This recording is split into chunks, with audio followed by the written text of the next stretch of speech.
All right, what's up, y'all? I'm gonna start off by having everybody introduce themselves, and talk about the topic of discussion we're gonna talk about.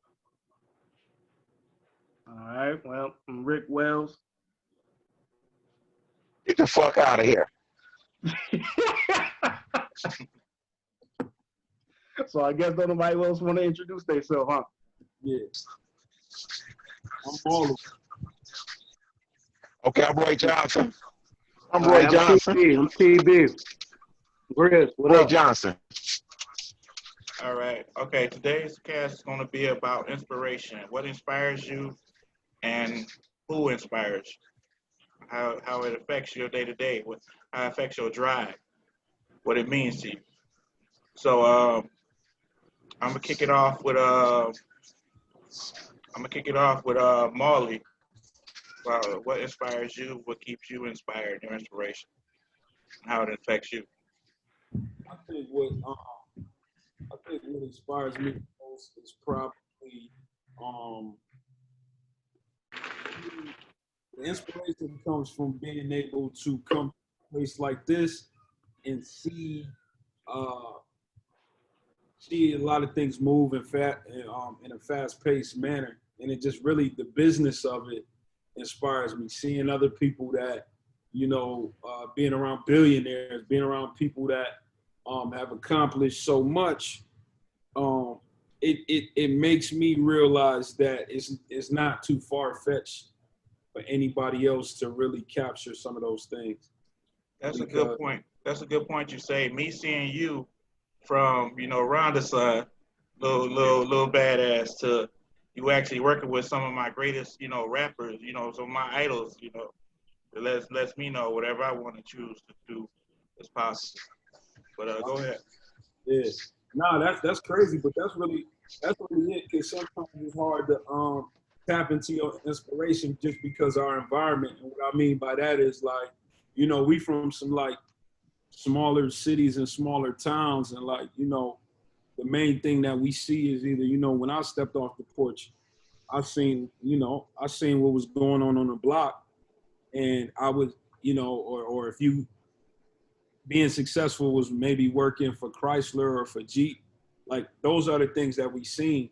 So when you're able to come to different places and kind of see a little bit more and get exposed to more, it really fine tunes your inspiration to make you feel like, okay, look, oh shit, this does exist. And it's like tangible, so I can get it. So I think that was the biggest thing for me is being able to see certain things. And just like you said, just the simple fact that me and you we share the same blood, and I don't feel like I did anything amazing. I feel like I just seized the opportunity, really. So I really feel like all of us can really do the same thing in our own right, whatever opportunity that's presented, as long as we attack it. You know what I'm saying? Oh, So absolutely, absolutely. All right, T, you want to share with us your inspiration? What inspires you?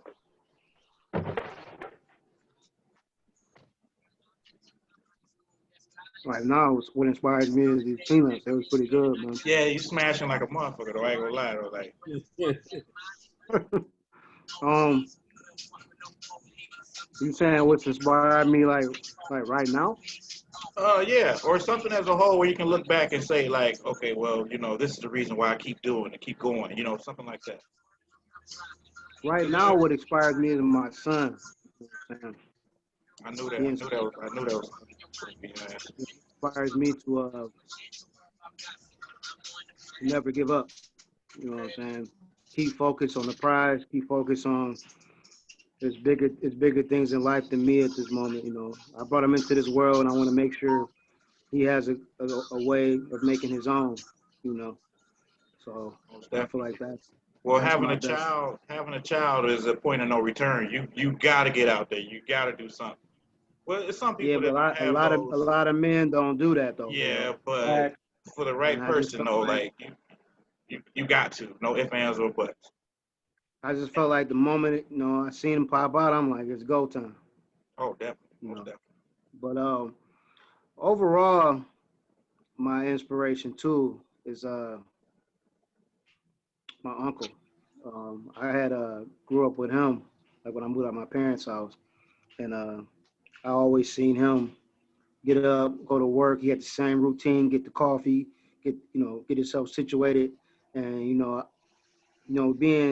being 17, 18, 19, you ain't thinking about those type of things. And I just started paying attention. So finally, I just woke up one day and just asked him. I said, man, why you do this every single day? Like, what drives you to do it? A lot of people be like, yeah, the money, this is the reason why I got to go to work, blah, blah, blah. But he had told me, like, one of the greatest things that I just felt like it carries over me to life. And he just said, what else are you supposed to do? Like, what's your purpose? You know what I'm saying? What's your goals? You just gonna go to work. What is the goal behind that? It ain't always got to be about a check. You got to have some type of goal. So I always felt like me going to work was more than just me getting a check. It was about me having like a goal behind it, and that stuck with me for the rest of my life. You know what I'm saying? So if I had to really dive into like an inspiration, my Uncle Kenny, man, he was somebody that was like in my corner, especially like in my early years in life. Most definitely. And I personally seen your work ethic. Wow, that's all I gotta say about that, man. It's crazy. But I admire it as well, though. I mean, Appreciate it. that shows Rick, man, what's up, Rick? I ain't seen you in a minute. shows Man, discipline. same shit, different toilet, bro. I got you. All Glad right. you're all right though, man. Oh yeah, I had to get him. I had to somehow get him back. I see. I was All right. I ain't never surprised. went nowhere, man. I ain't never left. I'm still here, live as I ever was. All right. I thought you was on vacation for a minute, man. I was like, damn, he in Carolina on vacation? I need a vacation, but not that one where you got to sit down for a long time. That's what we initially All thought, right. though. Like, As long as that's not the mindset, then you good to go. Nah, all right. no, I'm gonna kick it off with Roy. I know he got a time constraint, so I want to go ahead. I definitely wanted to hear your input on inspiration. Sure.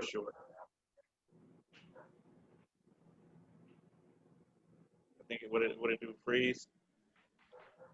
Roy froze up. Yeah. Go ahead, Rick. Then once this go through or whatever, go ahead and tell us about your inspiration. What moves you? You hear me? Uh, Can you hear me? I hear you now. Okay, hold on. Did you hear me? Can you hear me now? Can you hear Yeah, I me? hear you. Yeah, my inspiration, it's crazy. I'm just thinking about, dude, where we come from. We come from nothing, really, sleeping on the floor, literally. Yeah. And it's like, looking back on that, it gives you that driver that I don't want to be there no more in life, It's like, Most I definitely. can't, as a man, you got to provide for your kids, so you can't say that's your soul for getting up and going, and then you got to provide for yourself. Then being in and out the joint, playing in the streets and stuff, once you taste that, it's like once a person ate caviar, you ain't gonna go back to tuna fish, so to say. So the same thing speaking, like, you didn't have to find things in life, so you're gonna get up every day to strive to have those better things. You ain't gonna sit back and say, oh. And just in this day and age, in order to live, you gotta get out here and put one foot in the other, because ain't nobody gonna give you nothing. You can, say I'm gonna live in Ben Harbor and pay $300 a month, but hey, and they're 50 years old, you wanna go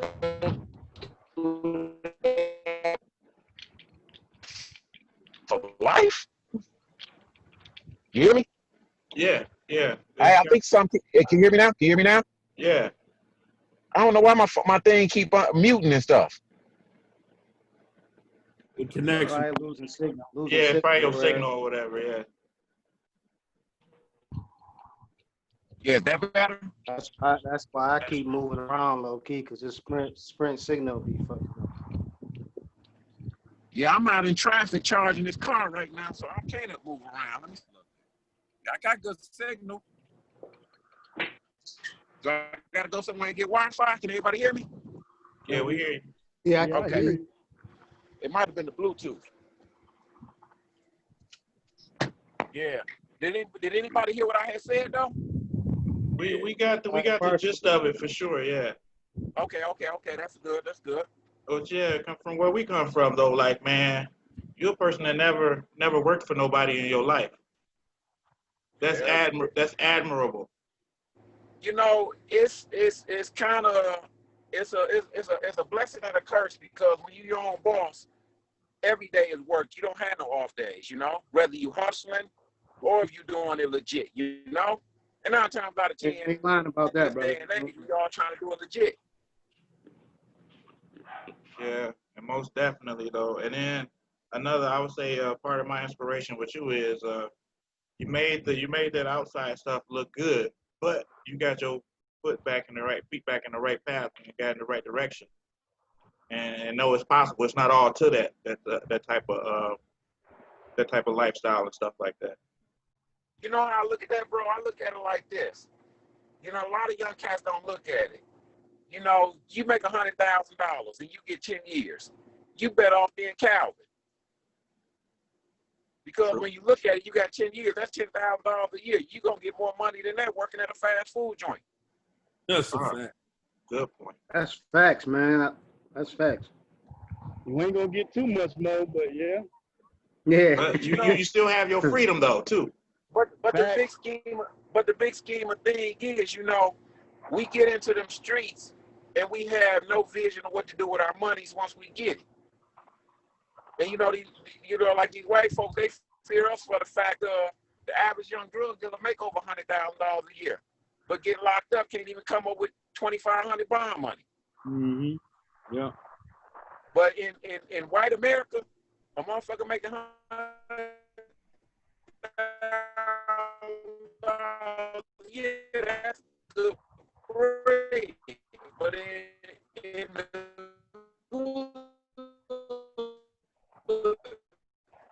This shit dragging. Yeah, it's dragging like bad. Yeah. And you dropping jewels too. That's killing me right now. Yeah, I'm trying to hear what he was saying, man. Cause shit. Yeah, I do it. That's why I started this stock group. It ain't nothing because you got to do this, do that before you know it. You spend. Man, I'm gonna have to join this. Hey, it's crazy. I gotta wait on my car. Hey, I'm gonna go ahead. Hey, Rick, can you hear me? To Yeah. charge before I can go home, and I can't even get on Wi-Fi yet. You know, you probably just need to refresh your signal. To put your phone on airplane mode and then cut it off and let the signal refresh. Can y'all see that? Yeah. Yeah, Rick. See them mountains? Oh yeah, yeah. Yeah. That's a little bit of natural inspiration. The Most High's gift right there. You know, I wake up and look at that damn near every day before I head out to work. You know what I'm saying? That's a little extra boost to motivation, I guess, like some spiritual motivation. You know what I'm saying? And look there and see that shit. I guess I would say what keep me motivated, man, more than anything is my kids. You know what I'm saying? I don't get to see them how I want to, but just to make sure that they straight, you know what I mean, and that they father love them. That's something, you know what I mean, that I ain't never had. So I try to make sure I install that in them. I guess I would say my father was an inspiration to me to try to be a better man than what he was, you know what I mean? Because it's a lot of us lacking because we have things that we should have had from, you know what I mean, both parents and whatnot. So I think that's highly important, man, because I'm a firm believer in, you know, mothers do a great job, single mothers do a great job, hands down. But it's only so much that a woman can teach a boy or a girl. You know what I mean? And it's certain things that, you know, a father gonna provide for his kids. And I ain't just talking about like monetary shit. You know what I mean? So that's important. I'm gonna say, Dooley, man, shit, you motivate me, bro. You give me inspiration too, cause I know your struggles and shit. And you know, a lesser motherfucker, man, would tap out or, you know, spaz out, do some crazy shit, or, you know what I'm saying, resort to the streets and whatnot. And I don't know who it was that was talking about being in the streets, but you absolutely right, man. You know, if you ain't making number 10 bands a year and you out here hustling, you throwing stones at the penitentiary for nothing when you could have got that same money at a job. I think a lot of people lose focus, you know, when they're out in the streets trying to hustle because it's glorified as the fast life. You know what I'm saying? Money, bitches, cars, and clothes, all that shit. And motherfuckers don't really realize how, damn, what's the word I want to use? None of that shit really ain't important. I mean, it's always good to have you a down ass woman by your side. You know what I mean? Like niggas be like, and I done fucked 10 hoes and I got these bitches and all that bitch. That shit don't mean nothing, man. Especially Rick, you know the that shit thing come and go. is, why they by your side? Is it because of the money, or is it because they really care? That's what I'm saying though. You know what I mean? So like, if you fucked a million bitches, do it really matter if they ain't there for you when you need them? Now, when you got a real down ass broad, you know what I'm saying? That's them been there through the good and the bad, regardless of whether you were you know what I'm saying, $1 million man or you just a thousandaire. You know what I'm saying? Or you a nigga with nothing at all. Because you know, certain shit got to feed your spirit, man. You know what I mean? If you with some nagging ass broad that don't want shit, you know what I mean, other than what you providing for and always saying what she want, what that's going to do for you? It might motivate you to get up and go make a couple dollars to make the bitch happy, but at the end of the day, is you happy? You know what I'm saying? So a lot of that shit, you know, go hand in hand with one another, man. And it's highly important to have, you know, people that got your back that's trying to support you, whether, you know what I mean, it ain't always got to be money. Like, say I'm going through some shit, I might pop at one of y'all, you know what I mean, you drop some jewels on me, give me some words of wisdom, make me want to keep pushing and going forward. A lot of people don't have that. I was just in the chat room, I said earlier today, you know, appreciate love, no matter who it's coming from, because that ain't something that, you know what I'm saying, is plentiful around here. You know what I mean? And it's a difference between somebody telling you they love you versus somebody showing that they love you. And that's just in general. You know what I mean? Like, one of the things, like I see my youngest son way more than I see my oldest son, man. And just for him to be like, Dad, I love you, or, you know what I mean? Like, he's showing me something he's doing right that I taught him. You know, that shit inspired me to keep, you know, wanting to be better and do better. You know what I mean? You know, That's exactly a good point. I mean, the elephant in the room, though, Abdul, is that the simple fact that we black, man, and how we come up. Like, we was never taught. I play both. Like, I'm here by the grace of God. Like, I'm one situation away from just coming home right now. You feel what I'm saying? yeah. Like, I've been through so much just in the street and all of that. But what it boils down to is, even if we was outside getting some money in the street, there was never a catalyst or somebody to show you what to do with the money when you get it. It's always, I was taught, yo, nigga, if you got the money, go cash out, go do this. Like, I ain't start getting my life to get, like, building my credit and shit like that till I was 30, man. I'm 35. It took me until I was 30 years old to really get my credit together, to know what to do with my finances. And then because I realized all of this shit, that's why I was telling you I started the stock group on Facebook. I'm like, we don't grow up around stockbrokers and lawyers and shit, nigga. Yes. I was getting shot at. I was selling dope 1,000,000 miles per hour. I was doing all of that. So, like, what I'm trying to do is, I feel like we have a lack of information.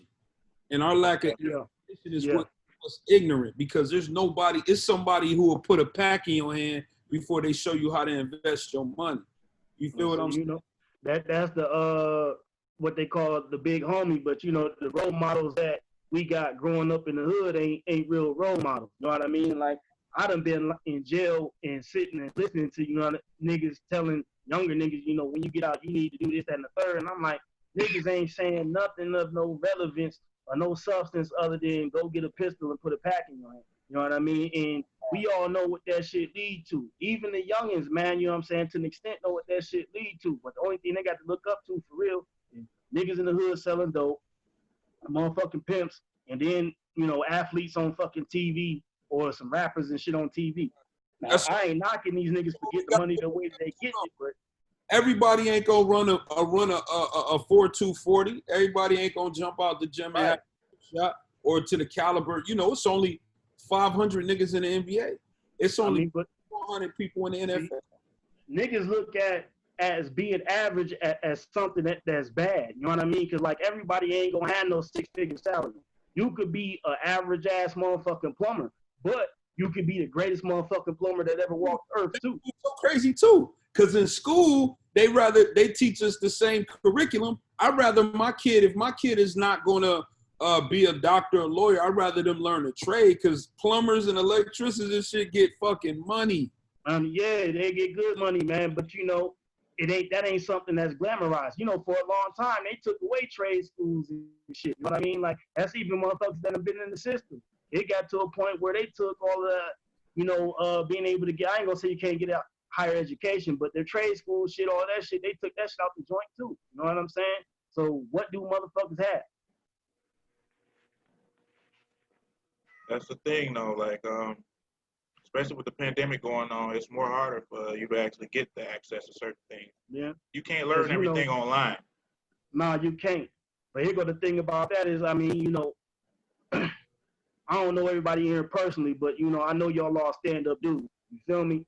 And if we ain't out here riding around in a Benz or BMW, you know what I'm saying, a couple chains hanging from around our necks and diamonds on our head, shit like that, a lot of these younger cats don't want to listen to us.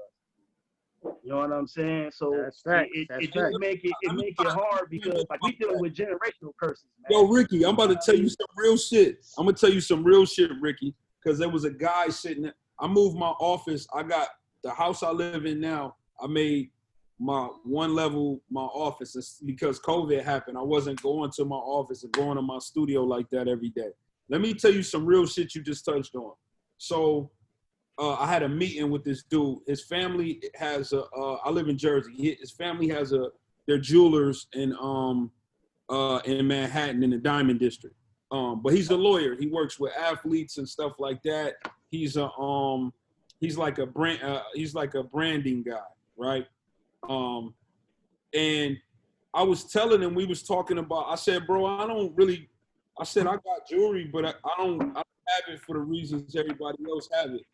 One day when I was in Columbus, I knew this immigration lawyer, man, this Muslim dude. His name was Noor Alo, right? And he told me to pull up to his office one day when I was in Columbus. I'm like, I bet. He said he got this new office. So I pull up and I'm looking around. It's crazy. It was at one of the outdoor mall that's down there, some new buildings or whatever. He had the Porsche Panamera in the front. I'm like, damn. You know, I go in this office. His suits was always super, super tailored. And I'm like, man, this motherfucker got it. You know what I mean? I'm still busting moves, giving away beats out here, trying to get my foot in. So I was literally going back to Ohio to jug a little bit so I can, you know what I'm saying, do my 1-2 and sustain myself.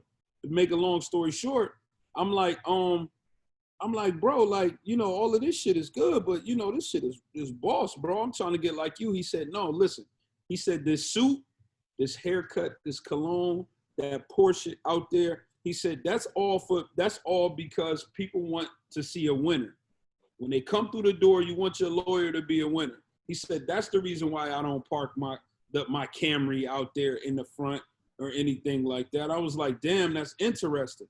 So what I took from that is, I took like, okay, I'm in the music business and I moved over into management. If I got to manage these young dudes or if I'm doing stuff for an athlete, right?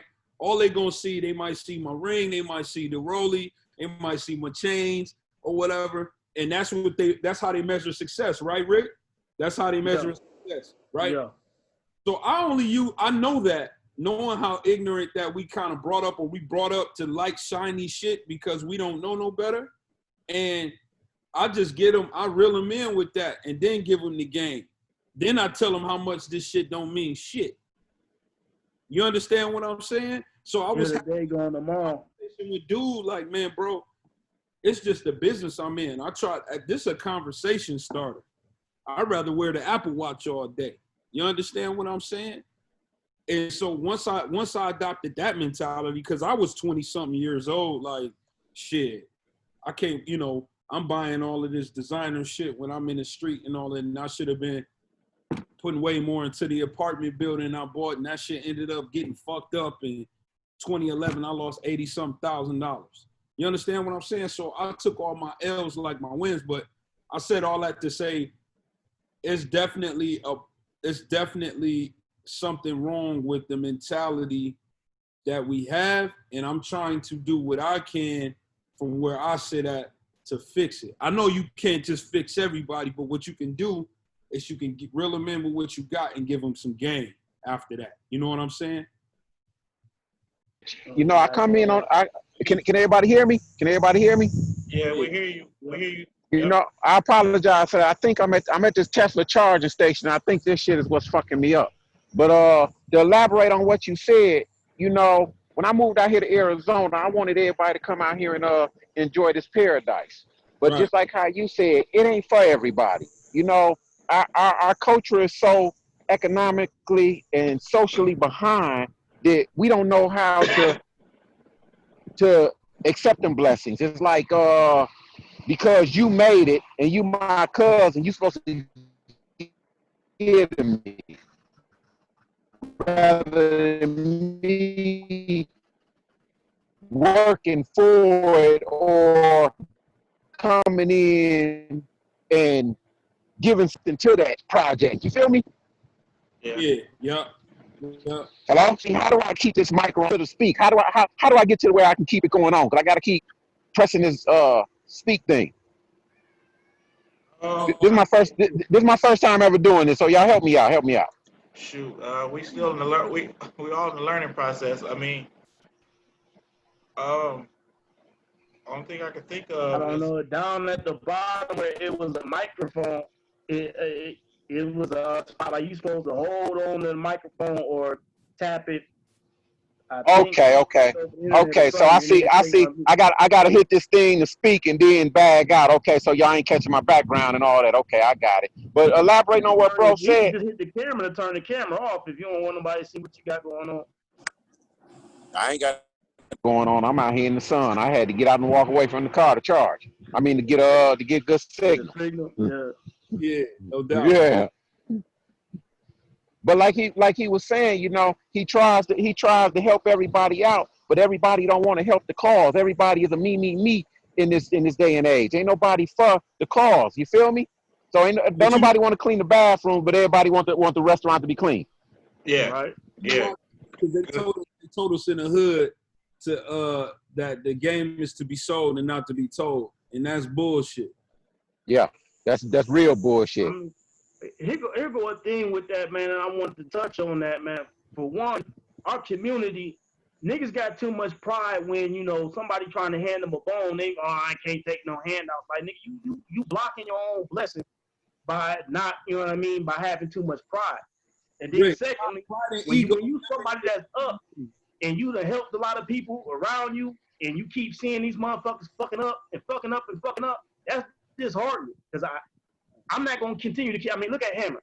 Hammer was one of the baddest motherfuckers when he had his little bit of run. Nigga dead broke for helping out everybody. You know what I'm saying? So when like I got family members, man, as much as I love them, and when I be up and the motherfucker come running to me, be like, man, I done gave you so many blessings and you done fumbled the rock too many times for me to be wanting to help you again, man. You got to figure it out on your own. You know what I mean? You know, that fuck nigga that, he too good and this, that, and the third. Like, no, nigga, like shit, I was in the mud with you. I climbed myself up out that shit, dusted that shit off. I threw you a fucking rope. You know what I mean? Like crabs in the bucket. I threw you a rope when I got out the bucket. You trying to pull me back down in there with you. You know what I mean? I can't let you fuck up what I got going on. I don't give a fuck how much love I got for you. Rick, you know what's so crazy about that? It's because all of the niggas I was sitting around with in 2009, we all sitting on the porch and we dreaming and shit like that and talking. They want you to, as long as you right there with them, having them conversation, that's that. As soon as you go to another level or if you pivot to do something to try to better yourself or your situation, niggas feel They hate you. way after that. Yeah, you become the enemy instantly. Yeah, they hate you. Yeah, it's like, damn, You what? sell out, you everything above after that. Yeah, it's like, damn, we talk about getting, you know, moving to bigger, better things, and then when it actually happens, y'all don't want to see it happen if it ain't y'all. So it's the weirdest thing. Yeah, But like you It's got just once fucked again, up man, in our egos, community, man. we taught that. We ain't taught to look Hey, at the next man. let me tell y'all a joke that's gonna elaborate on everything that y'all saying. Right. It's funny, but it makes sense. It's these two cats. They on their way to Atlanta. They got produce. They got to be there by tomorrow. They stop somewhere off in some little bullshit ass town and go to the strip club, get drunk. So they come up, they flying through Atlanta. Police pull like, man, Mr. Police Officer, man, I got this produce. I got to get it there by 9 o'clock. It's going to go bad, this, that, and other. He said, get out the car, boy.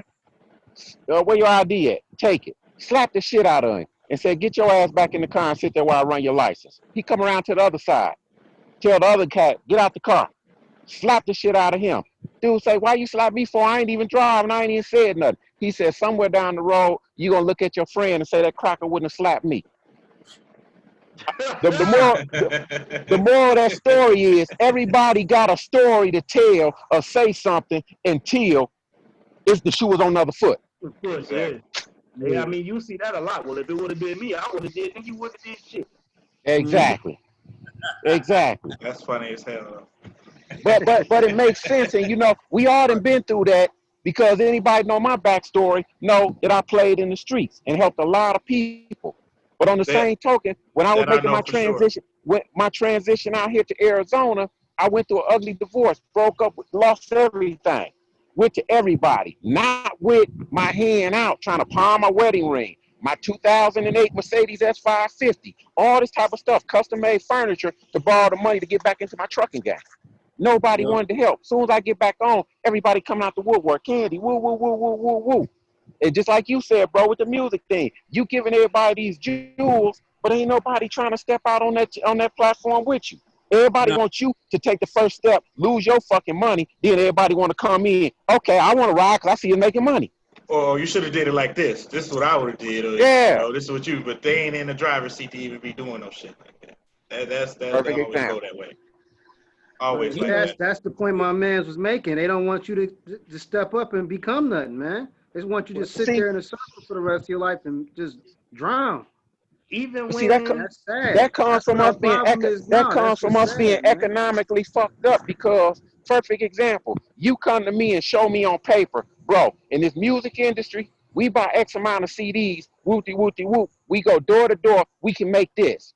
Oh, I don't know, but then to go right to fucking Target and spend $1,400 on a TV that's gonna be worth $300 next month. Right. Exactly. You gotta understand at the same time too, though, man. Okay, like one of us step out on faith, and now you know what I'm saying. They see that shit running. Even if they see, okay, he getting money, they still gonna be skeptical about it. But even if you in your own lane, say I don't want to follow you and do what you doing to be successful. I got my own dream, but the problem with that shit is most of the time is people don't want to step out on faith to do it because they're afraid to fail, man. You know, failure is a motherfucker, but it also teaches you about taking L. In my world, chances make champions. Champions all day. See people like I had a friend of mine tell me a few years ago. He said, man, Candy, he said, what make you dangerous to these white people is you ain't scared to gamble on yourself. My whole life, I've been taking everything I had and put on that motherfucking expressway. If I make it across the finish line, I'm winning. If not, I'm fucked up. That's real. That's real. Hey, and it was so crazy because I'm in New Jersey, man. In New York, I'm 20 minutes from New York City. We ain't no motherfucking family out here ain't no couches I slept on. It wasn't like I had to jump. Yeah. Yeah, you're the only one in the family that actually is in like somewhere like New Jersey. Cuz you talking about that. You talking about that? I'm on the other side of the world. I'm in Phoenix, Arizona. I ain't got no motherfucker out here, but I'm making it happen. I'm in the same situation though, man. But you know, once you step out of your comfort zone and you know you ain't got that motherfucking net, that safety net to fall back on because you can't depend on nobody, that should be your drive to make you go hard. That's true. You know That's very true. That's very true. See, most motherfuckers, don't want that because they know, if I fuck up or if I fall off, I can go to Cub's house or I can go to AC house. You know what I'm saying? Nah, ain't no like falling off. Ain't no fucking off. You know what I mean? Yeah. You gonna be like, nigga, I ain't, you know what I mean? Falling off ain't. You know something? See, and that mind state right there will keep anybody messed up. Yeah. Me, when I left my mama porch at 14 years old and said I ain't dealing with that bullshit no more, I paid the cost to be the boss. So I couldn't sleep on nobody's couch. Out here, like I told my girl, we left Milwaukee. I bullshit you not. Look, when I started getting back on my trucking thing, everybody seeing me was in my face, trying to be my friend, talking all these questions. I came back to the room. I told my girl, I said, babe, I'm not spending another night in Milwaukee because I'm going to kill one of these motherfuckers who are trying to be in my business. She said, what we going to do? I said, we leaving tonight. She looked at me. She said, babe, you serious? I look in her eyes, said, I suck her dick before I spend another night in Milwaukee. So y'all For left. real. On Y'all was everything I out. love. Y'all was out. Y'all was gone. Yeah. And it, look, make a long story short. I go get my car out of motherfucking out of the storage. My ex-wife had got a parking ticket on my car that I ain't know about. So when I went to the DMV to register the plates, they said it'd be 2 weeks. She said, what are we gonna do? Once again, I'll suck a dick before I spend another night in Milwaukee. I went to Walmart, stole the plates off a car, and drove cross country with bad plates on that bitch. That's how serious I was about getting out that bitch. Hey man, watch it. We don't want you to go to jail off of this one, man. Oh, that was 5 years ago. That was 5 years ago. Now I'm driving Teslas and everything else. So you know it's all good now. Right. It's so crazy. It's crazy you talk about trucking because that was the next thing I'm jumping off into right now. My brother a driver. I got my DOT number and all that. I got my carrier. So I'm gonna make this money that I got work for me. And then I got another business I'm gonna do. I got a media. Well, That shit kept me off it. If ain't nobody go get money off it. You definitely need to get my number because we in the ventures are doing that and I got a bunch of contacts for you. So you all good. Hey, I'll make sure y'all link. Yeah, Make sure y'all link. But fuck all that. Abdul, man, what's your inspiration, man? My inspiration is actually y'all, everybody that's on here right now, which is beautiful for this special occasion. I get a little something from everybody on here, and it kind of makes me, besides my mom and my granny, you know, which they not here to actually for me to tell them. You know what I'm saying? And you know what I was about to say too. You know, one of my, like my main inspiration was my grandma. You know Evelyn. Oh my God, man. Like she was a powerful lady. All of them ladies, all them ladies are strong-willed women. Oh yeah. But what they came from and kind of like what they had to endure for us to be breathing and talking on fucking. Which makes them more stronger though. Exactly. When you hear the backstories, when you hear stories, you wouldn't believe it. But that's what they and they still. I think they did a great job, the best they could. Honestly.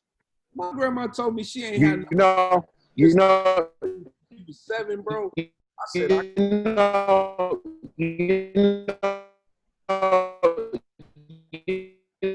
that nigga sound like R2D2 out that motherfucker. That thing dragging. Hey. You know, to sum it up, they say a woman can't raise a man, but all of us black men had an influential grandmother in our life. It's where I'm at. Hello? Yeah. I'm gonna blame that on Willie Lynch too, though, man. You know what I mean? And that's another thing that needs to be fixed. You know what I mean? Like we should be really inspiring young brothers. You know what I'm saying? Constantly. You know what I mean? Like T said, he got a son too. You know what I mean? Like actually teach them to be a man. You know what I'm saying? Versus how a lot of these niggas running around in the streets, they really kids, man. I don't give a fuck. You know, we all know some niggas that's like 30 plus and still a child in the mind. You know what I mean? Yeah, of course. And motherfucker got a million excuses as to why he can't get up and get and all this other bullshit. Yeah. When you hear one excuse, it's a million more behind that. Behind it, yeah. You know what I'm saying? I mean, shit, that's almost the same as an asshole in opinion. You know what I mean? Yeah, man. Hey. But yeah, like inspiration, like I would say my kids, of course, because a lot of shit I wake up and do, like as an adult, you're gonna wake up and do stuff you don't want to do anywhere it go. So with that being said, I mean, of course, my kids, they have needs, needs come before wants. And usually it's not money. Thing is, it's more so likely, I have 2 girls, so it's more so time than anything. Father of the year, I'm out of that race, but I mean, I try. The Lord know my heart. Shit, you know. That's you saying you out of that race. You know what I mean? Shit to your kids, no matter what, you still gonna be father of the year. You know what I mean? Like shit. Yeah, Right, and You can't that's what matters measure too. What your your kids think, man. Fuck what measure your everybody else think. fatherhood by next motherfucker, and man. that's the Because you thing. can You know, point I might motherfuckers. hear something, but at the same time, I mean, it's all good in their eyes. But I mean, Yeah, but I'm not gonna leave well enough alone. You you know, ain't supposed to. my little baby, she's gonna be 2 in October. That was my first girl, and it's a whole different ball game, you know, than my Man, it is. It is when you have a little. It's nothing to do with great. nobody. She just like, where's my daddy? Mhm. All right, that's cool. All right, that was cool with you for now, but my daddy's here now. So, you know, she was trying to come down here before I got on the Zoom call. She threw a fit because she couldn't be down here during this call. I'm like, too loud. I get with you afterwards. That's a whole your kids, man, they're a whole different inspiration. You know, I just like the fact that my kids ain't have to like they growing up better than I grew up.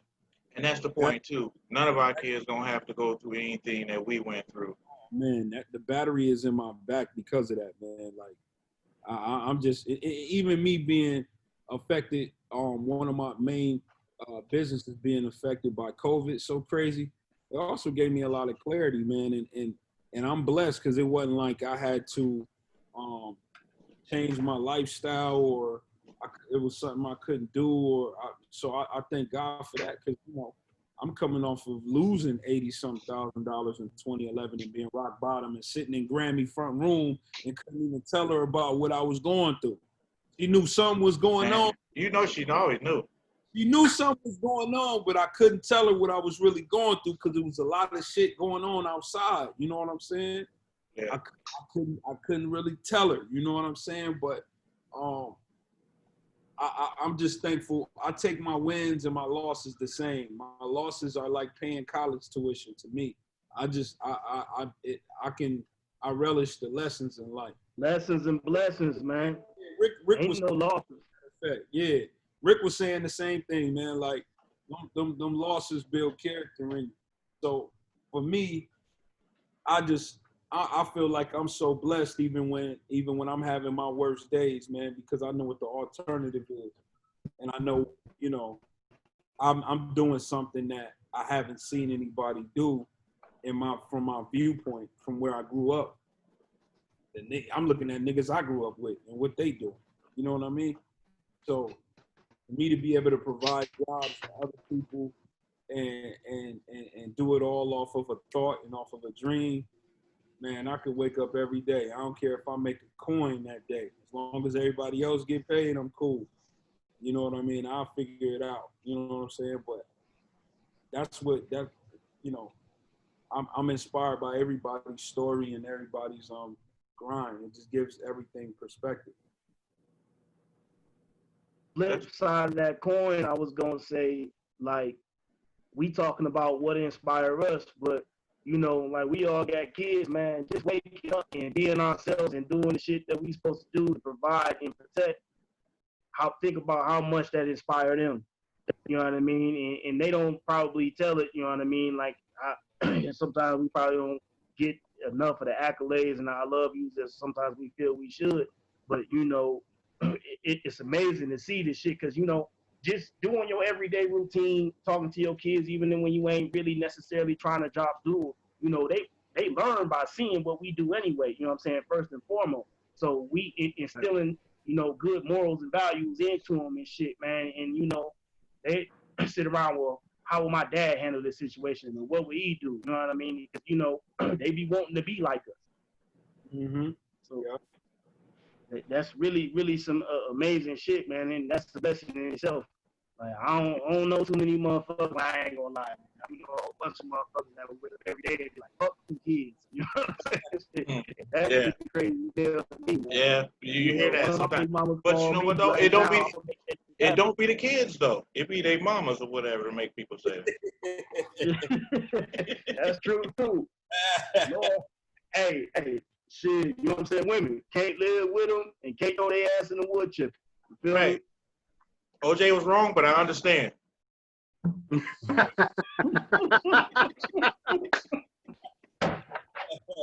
Man, I almost spit my water out on that one. There you fool. Right, man. That's funny as hell. But yeah, Roy, you was the first person I ever saw drive a car with 3 wheels on it. Can you hear me? Think he out. But yeah, his lowrider game was sick back in the day. Like 3-wheel motion. That's crazy. Yeah, I think he had every car under the Now they sun. got the slingshots, man. Say what? Now they got the slingshots. Yeah. 2 wheels in the front, 1 wheel in the back. Them sound systems on them are impeccable though. Y'all ever pay attention to that? What? Yeah, I the- seen. There's the sound systems on them because everybody that had one, they got music playing on them. The slingshots. You know what that remind me of? Them bikes that people be having their sounds up to. Yeah. That's old school. Hell yeah. Yeah. I got a motherfucking. Old Yeah. school nigga taking them house. I hear you loud and clear. Yeah, Did I you, got a did you hear what I said? Can y'all hear me? Yeah, we hear you. Did Yeah. you hear what I said? Yeah, about the 3-wheel cars. Yeah, old school. Yeah, now I'm in yeah, that ain't got shit on these Teslas though. I saw one today for the first time. that Tesla life is it. I'm gonna switch over to that electric life. I don't want shit that can drive itself. You hear me? Shit. Fuck that. I mean, them motherfuckers pretty and got all that technology in it, but I don't trust that shit. Shit, this motherfucker. Shit. I love That should be crazy because they be having so many cameras around the car. Like in one of my cars, it show a top view of the car based on the cameras, and it can just tell you what's around. You can watch yourself parallel parking into a spot. It's freaky shit. Yeah, that's crazy. First they came out with a phone that could do that. Now they got a car that can do that now. In the car, Can y'all hear me? Yeah. Now. Y'all can hear me? Yeah. We hear you. Okay. Yeah, I was charging the car, and now I'm in a better area, so now it seems to be doing what it need to do. Yeah. Hey, when you got a TV in this motherfucker, The display this big in that motherfucker. That's real time maps. That ain't no Google Maps. They show details. That's Google Earth on that That's map. Google Earth, Yes, man. Big on that motherfucker. I just bought in my shit. It got 2 displays. It got one right here, and it got another one down here. There ain't no buttons on that motherfucker. It's all touch screen. You know what's really crazy though, man, is as being civilians, man, we really like 20 to 30 years behind on the technology. Because, you know, a lot of the shit they've been having, the military fuck with all type of shit. It's just that they wait to give it to us. we even further behind than Japan and China. Oh yeah, for sure. You know them motherfuckers was texting 300 words a minute before we even got the text. Mm-hmm. Word. Yeah, I think we about 15 years behind from China. They going the way it's going and what they trying to do, man. We gonna be China. Shit. Yeah. No, we already worse off. They can get rid of their problems. We can't. Man, I know y'all heard about yesterday somebody shot like a block away from the White House and they didn't rush Trump up out of there and shit. Yeah, and then let the drone spin it. It was a drive-by. Yeah, man. Hey, man, there's been so much crazy shit going on, man. Chicago on fire right now, man. Yeah, when they adopted that nickname Chirac, they meant that shit.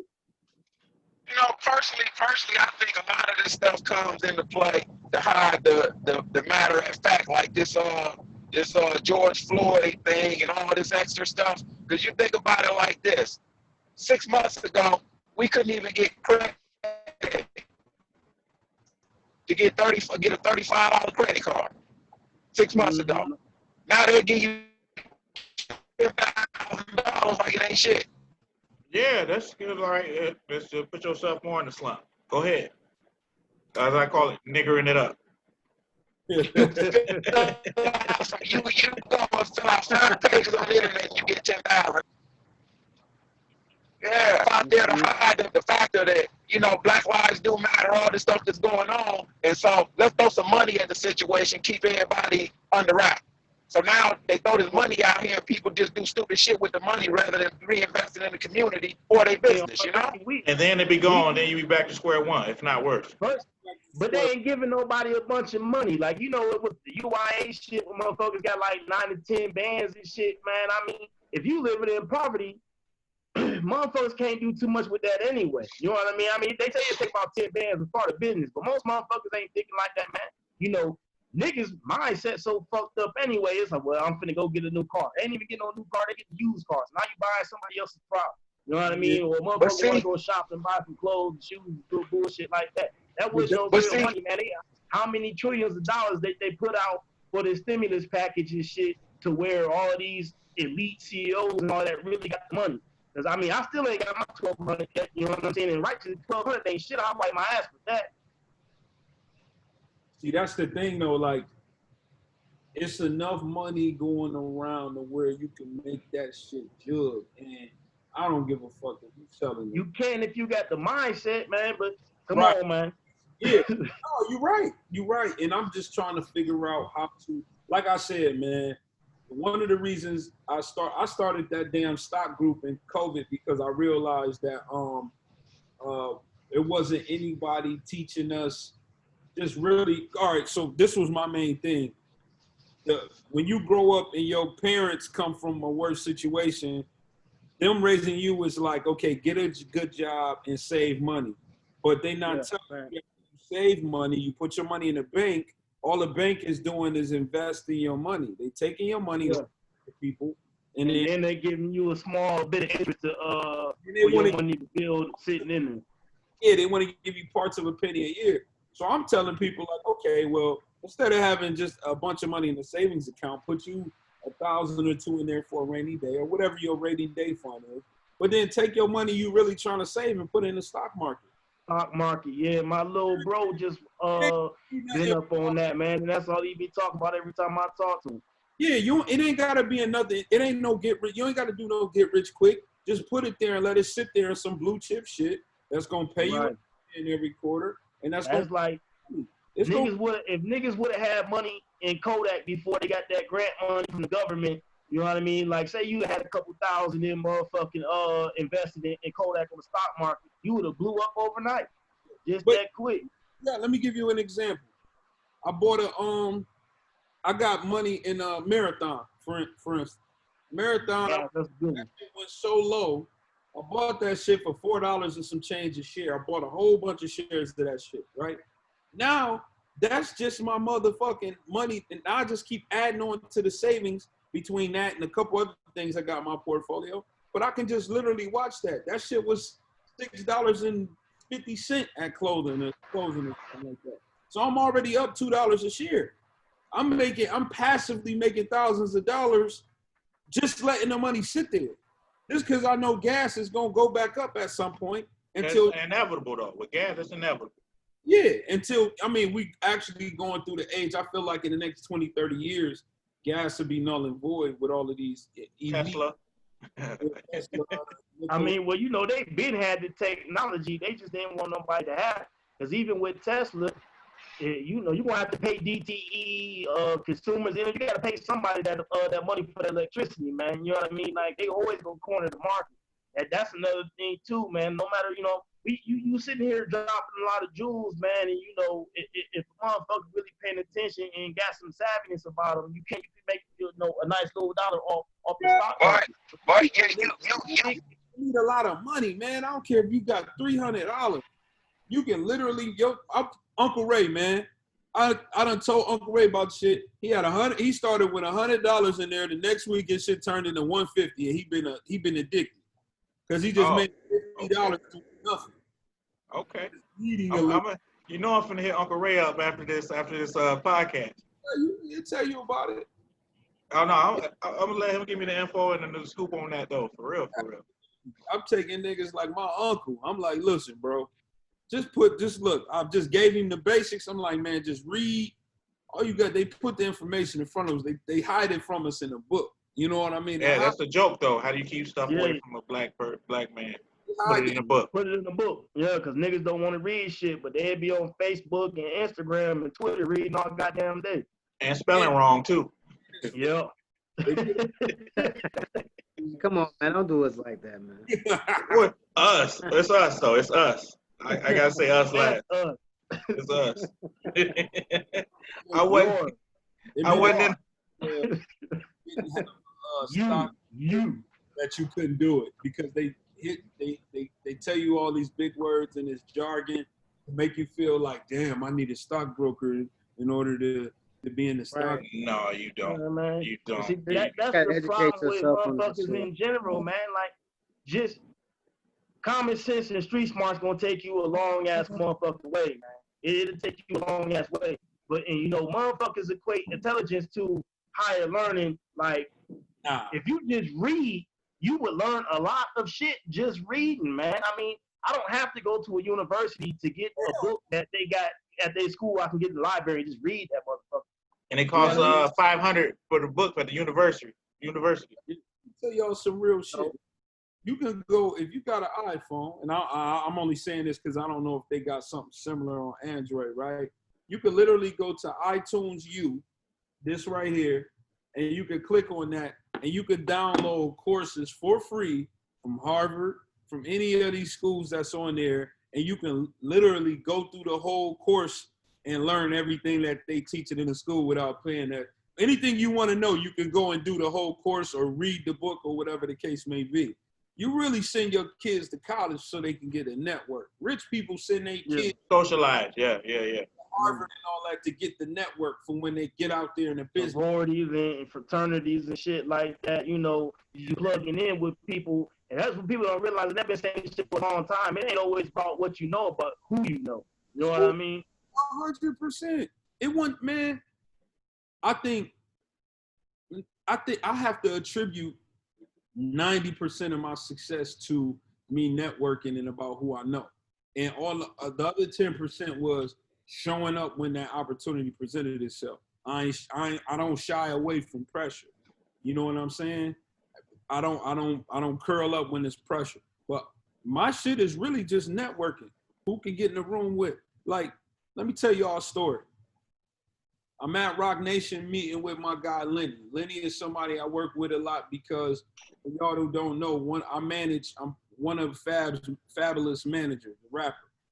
And then I got a couple other kids on Warner. I came in the game as a producer. That's how I got here. I produced some records or whatever. One day I was sitting in Rock Nation, right? And I had always, my favorite rapper was Jay-Z growing up. He's like the GOAT to me. So I'm in Rock Nation, and I had seen Jay a couple times, like in passing, never got to introduce myself, never got to talk to the nigga. So I'm sitting in the office, we're going over some shit, having this meeting. All of their offices in the old building was glass. So Jay-Z's office is all the way down the hall on the other side, and he got a corner office in New York, and he got one in LA. He down on this end of the hallway for whatever reason. He in Shaka office. I see him in there when I go in Lenny office. I just look like, oh, wow, he in there. Then I go in there and do what I got to do, right? So he come out. I'm thinking he's going to go past the office because it's glass, hit us with a head nod and go back to his office. He comes straight through the door, and he came up to me and held his hand out and said, what's up? Right? So I introduced myself, and it fucked me up for the longest time, and he stayed in there and finished the meeting with us. And I'm tripping like, man, I'm from fucking Toledo, Ohio. You know, I used to live in Benton Harbor. I'm like, man, what the fuck is going on? I'm sitting in this motherfucker with Hove. How the fuck did I get here, right? That goes to your mind. But then I looked at it from the street perspective. I'm like, this is a street nigga. He always see me around people he know, and he's observant. And I'm thinking I'm just flying under the bridge because I'm nobody significant in his bubble. But he notices everything. He was observant, and he came up to me, and he was trying to figure out what was going on and if we needed to close a deal somehow. And that fucked me up right there because I'm like, damn, like I'm really like, you really just one person away from where you want to go. And it be about who you know. And once you in that environment, once you get in there, it's like this. I'm gonna say this. It's like seeing a room, a glass door, and you see a bunch of people sitting at this fucking table. They feasting. There's food everywhere. And they eating at this fucking table. And you like, damn, if I get through that door, if somebody let me in that door, I know I'll be able to get some food too. You know what I'm saying? But every time you get up to the door, you just close enough just to look through that motherfucker. And then one day they leave the door cracked and you slide in. And now you in the room. You ain't sitting at the table, but you in the room. So you got the opportunity to go sit at the table and eat that food. So that's what I got from that. I'm just like, damn, it really be about who you know and what. That's how the opportunities create. And it's about just not being afraid to talk to a motherfucker. Or like Rick was saying, that pride and that ego. That pride and that ego never makes anybody any money. You know what I mean? That pride and that ego is dangerous. It keep you away from. It keep you broke, man. Yeah. It keep you broke. Word. Keep you from experiencing a life on a grander level, man. I'm about to wrap this up in a second, but Marley, I do want to pick your brain about what was going through your mind when you on stage with 50 Cent and Fabulous. You know I gotta ask you about that. All right, so we talking about when Slow Bugs got done. Yes. Man, dude. All right, I just was like the hood shit in me kicked in because that's why I pivoted like that. I'm like, you was in. Come up on me, I'm gonna do them bad. I ain't gonna be out here like this. Like, mind you, I'm watching this. I had just been backstage. This is my first summer jam I'm going to. I'm like, Fab, I want to go to one. I always used to just watch it from the crib. Be like, all right, bet. You know what I mean? We ride over there. We in the back. We backstage. 50 Cent is talking to us, and we having this, all of this. You know, we having this conversation. I'm literally in the circle. It's me, Fab, 50, Lloyd Banks, and somebody else. Fab Brother Kane, and we all just talking. And I'm like, damn. I realized 50 was an ill guy because this is when he had threw the pitch out and he had hit the cameraman. And so him throwing that bogus ass pitch. But he was saying, yo, I knew that they would talk about it more if I threw a crazy pitch and it hit that guy. When I stood out there and I seen it, I'm like, if I throw the ball and he catch it, it's over. But if I throw it, it's going to be more of a buzz. I said, oh, yeah, he's dangerous. He's a guy with a hood mentality with a bunch of money, and he is just diabolical. And then we fast forward to when we on stage, we seen Slow Bucks there, and they had a whole bunch of friction going on from when they was in Queens, and we don't get involved in that Queen shit. And Slow Bucks was in there. He was, Slow was a little mixy at the time. 50 put the dogs on him, and them niggas took his chain. He popped up. He said, Marley, my chain. And I'm like, I ain't know what to say to him. I'm just looking. Then they got mad at us because we ain't helping. Then we had a whole bunch of weird little static with them for a little bit. So it was the craziest thing. But what went through my mind was I cannot believe this is happening in this stadium. And I had to ask because I actually watched it from my perspective. I was like, I couldn't believe it was happening on stage. Seen it happen. He turned around and he started smiling. And still kept performing. He is crazy. I said, this nigga is the evilest nigga on the planet, man. I said, he really is a bully out here, man. I'm like, yeah. Nah, that was the craziest thing. I never went back to Summer Jam after that shit either. I bet. Hey, but that's wild, man. I love this episode, man. And thank y'all for reaching out, family. Rick, glad you're back. Hope to see you next week. Hey, God bless y'all. Thanks for making me a part of this and connect me with everybody. Oh yeah, I got you. I'm gonna link nice you up. Meeting you, man. Podcast, nigga, you got some power. Y'all stay blessed, man. All right, for sure. All right, everybody. All right, now.